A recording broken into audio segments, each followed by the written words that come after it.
They say grief makes you do strange things. Some people cry, some people forget, and some people start writing letters to the dead. This is Magenta Rose Confessions, where love, lies, and loss intertwine. If you love stories that make your heart race and your mind linger long after they end, stay till the last word. And don't forget to subscribe. There are more shadows waiting to be uncovered. After my sister Lily died, I found comfort in her journals. She wrote like she was speaking to someone who truly saw her, all her pain, her secrets, her guilt. My sister was my world, my rock, my only family, my only warmth in a world that had grown cold and bitter. We lost our parents when we were both young, and she managed to keep us together, taking care of me like a mother, like a father. Then I lost her. My heart was broken. I started writing to her. Every Sunday, I'd sit by her grave with a letter and slip it beneath a small stone by her name. It was my ritual, my way of pretending she could still hear me. Until one Sunday, I found a reply.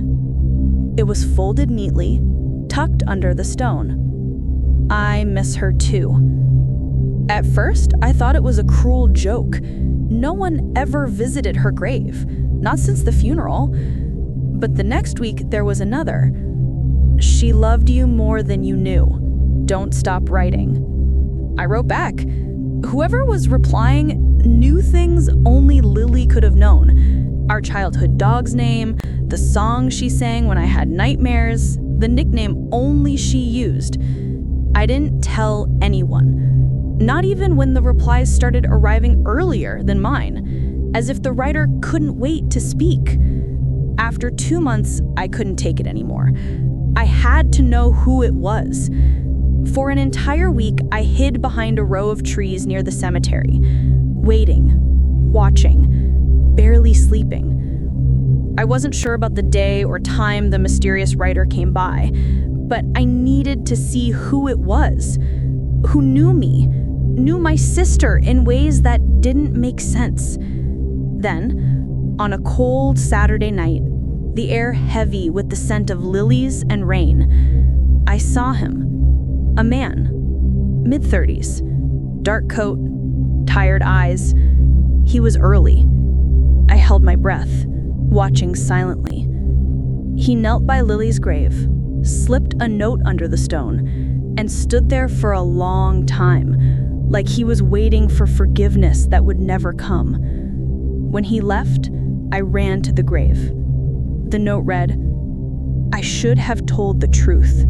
She didn't fall. She was pushed." My stomach turned. Lily's death had been ruled accidental, a fall from her balcony.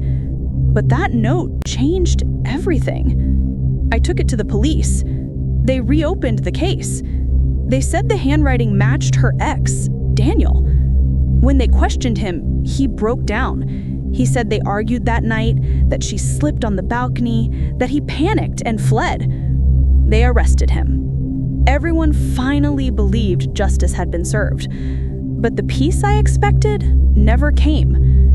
Weeks later, I returned to Lily's apartment, looking for something, anything that would help calm my mind. I wanted to feel close to her. I should have packed up her things, ended the lease on her apartment, but I couldn't bring myself to do it. Not yet. I needed my sister. I walked into her bedroom, opened her old writing desk. Inside, beneath a drawer liner, I found a box of stationery, the same kind I'd used for my letters.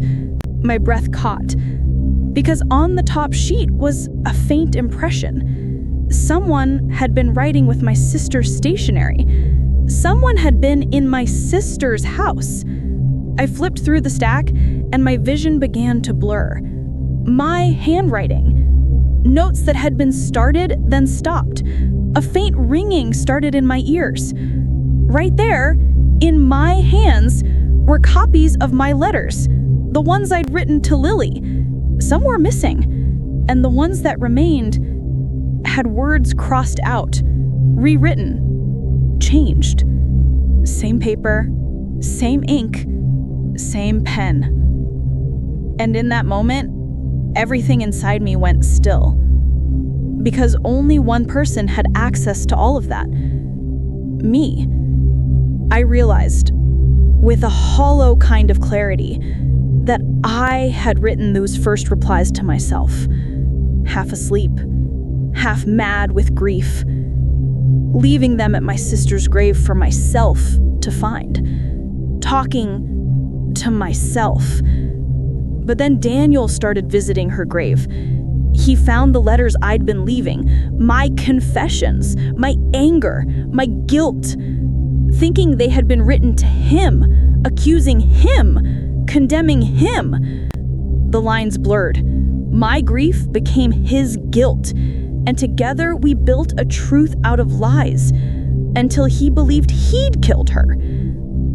But he hadn't. I had. We'd fought that night. Over Daniel, over secrets, over the way she always made me feel invisible since he showed up. She said she was leaving, that she'd done enough, that it was time she lived for herself. I couldn't believe it, couldn't believe that she had seen me as a burden when I had revered her as my world. I cried, I begged, she turned away. She said she was sorry, but that I'd be all right, that it should give it time. She wasn't listening. I needed her to hear me. I grabbed her arm, and when she tried to pull away, I pushed. Her head hit the tile with a sharp sound. She grunted, tried to rise, and I ran off. The next morning, my sister was found dead. Internal hemorrhage. She had slipped later, after I had pushed her, after she had hit her head, because of me. I couldn't tell anyone. By the time I realized what I'd done, it was too late. So I buried my guilt in the one thing Lily loved most: words. The letters were my way of apologizing for what happened, confessing to the one I'd wronged without ever admitting it. And now I write to Daniel, and he still writes back. He thinks he killed her. I know he didn't. She was going to leave for him. Now he is here, with me, for her.